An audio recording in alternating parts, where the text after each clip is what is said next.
moment of inertia. The first question which needs a solution is what moment of inertia is.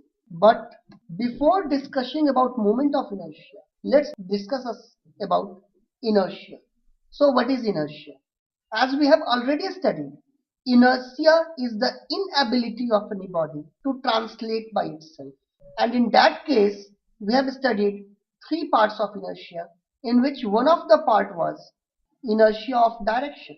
According to me, inertia of direction may be grouped or may be explained in two ways. In the first way, when the axis is at rest, or you can say the axis is fixed.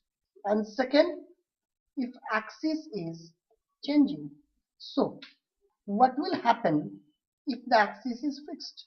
If the axis will fixed, the body will rotate about a fixed axis, and the inertia of direction can be called rotational inertia, which is the same as moment of inertia.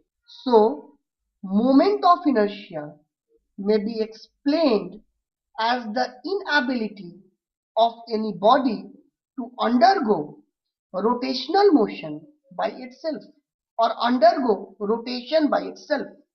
As mass is the measure of inertia, thus using the concept of analogity, we can say moment of inertia is analogous to the mass of translational motion.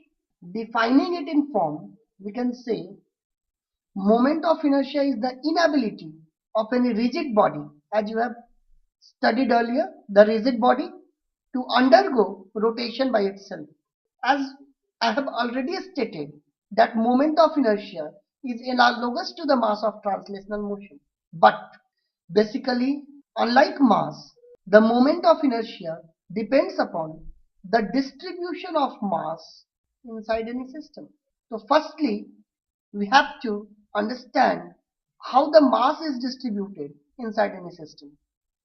Basically, the distribution of mass inside any system can be done in two ways. The first way is variable distribution of mass, and the second is uniform or continuous distribution of mass. Now firstly, let us explain what variable distribution of mass is, and the second is what is the value of moment of inertia for variable mass distribution.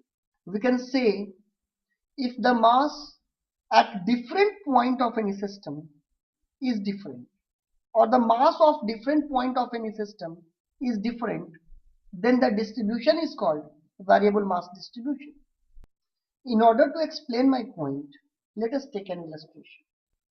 Let us consider a rigid body as seen in figure, such that different masses m1, m2, m3, m4, mn, etc. are placed at distance r1, r2, r3, r4 and rn respectively. The system is called variable mass system. Now we are going to calculate the moment of inertia of variable mass system. For variable mass system, the moment of inertia I is given by m1 r1 square, where m1 is the mass of that particle and r1 is the distance of that particle from the axis of rotation. m2 r2 square, m3 r3 square going on to mn rn square. We are taking the sum of individual moments, or you can say it is equal to, let us consider an ith particle. The summation can be taken, I can be given as summation of I is equal to 1 to n mi square. Now let's know what is continuous mass system.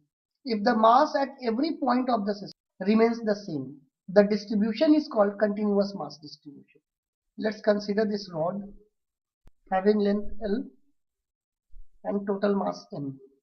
Each and every part of the rod is uniform, and thus it can be considered as a uniform mass system.